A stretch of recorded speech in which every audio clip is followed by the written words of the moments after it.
ഈ ഉത്സവങ്ങൾക്കും ആറാട്ടുകൾക്കുമൊക്കെ ഈ ആനകളെ കൊണ്ടുള്ള ഘോഷയാത്രയും ഈ ഒരു നടത്തപ്പരിപാടികളുമൊക്കെ കാണാനൊക്കെ നല്ല ഭംഗിയാണ്. പക്ഷേ അതിൻ്റെ ഒരു ലോജിക്കൽ റീസൺ ശരിക്കും ഉണ്ടോ അതിന്?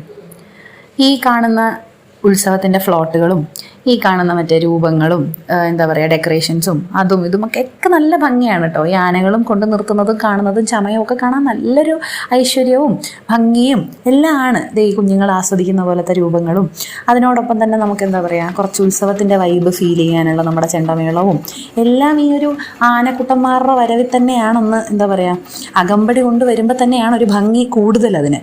പക്ഷേ ഈ ഒരു ആചാരവും രീതികളും ഒക്കെ മാറേണ്ട സമയം ഒരുപാട് കഴിഞ്ഞില്ലേ?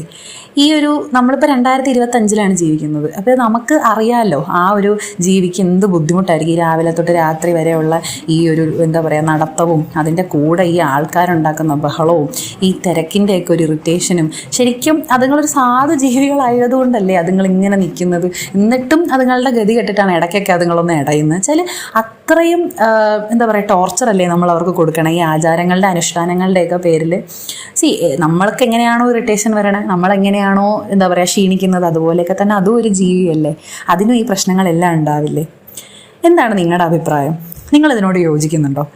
എൻ്റെ അഭിപ്രായം അതൊരു ടോർച്ചറാണെന്ന് തന്നെയാണ്. അപ്പോൾ നിങ്ങളുടെ അഭിപ്രായം എന്താണെന്നുള്ളത് എനിക്ക് കമൻറ്റ് ബോക്സിലൊന്ന് പറയണം കേട്ടോ.